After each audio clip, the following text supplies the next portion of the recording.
Hey readers, it's Mr. Dovey, and today's mini lesson is going to be on Session 8. Readers read with fluency by paying attention to the following. So first, let's talk about fluency.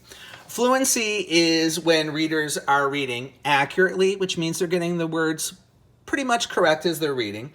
They're reading quickly. They're not reading at a really slow pace. All right, they're reading so it's not choppy.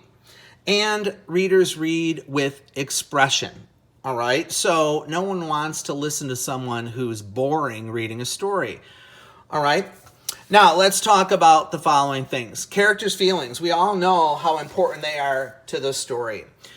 While I'm reading, I want you to pay attention to the two characters, all right? It's a girl named Megan and her brother Jackson, and I want you to pay attention to how their feelings change throughout the story. The mood of the story is kind of what you think of the story, all right? Is it a happy story? Is it a sad story? All right, so that's the mood of the story. And finally, I want you to pay attention to the punctuation marks.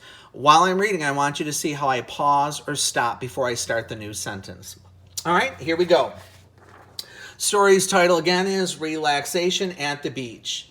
Megan and Jackson were so happy. Their family was finally going on a relaxing vacation. Their mom and dad had not had a single day off for relaxation for the entire summer. But the family tradition was to take off for 2 weeks each and every summer. Now they were going to Cove Beach. They had never been there before, but the description of the waves and the white sand sounded fantastic. But the vacation, unfortunately, did not begin well.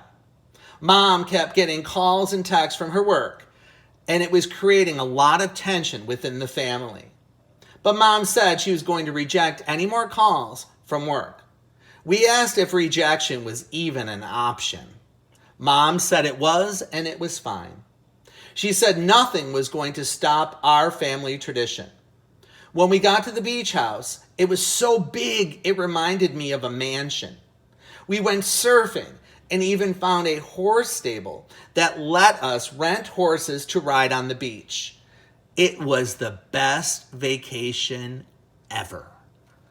All right, so let's go and take a look at the things. Fluency. I hope I did a pretty good job reading you that story. We all know as readers that every once in a while we're going to encounter a word, we could stumble, but you kind of just plow through it. Characters' feelings. All right, I told you at the start of this to pay attention to the two characters, Megan and Jackson. And we know when the story started, their feelings were really happy and filled with excitement. In the middle, it seemed like they weren't having the best time because Mom was getting a lot of calls and texts. But she said, you know what, I'm going to stop that. I want to enjoy the family vacation. So throughout the story, it seemed like they were happy and excited as they continued to do more things, and Mom stuck to her word and stopped answering her calls. All right, so it seemed like they had a good time. Also, I hope that you paid attention to the punctuation marks. Each time when I was reading a sentence, when I got to the end, I took a little break or a pause, and then I started the next one. All right, readers, it's your chance. Next time you're reading a story, I want you to make sure that you're being fluent when you're reading and you're paying attention to how characters feel, the mood of the story, is it a happy or sad one, and make sure that you are stopping at the ends of sentences. Pause, take a break, and start the next one. All right, good luck.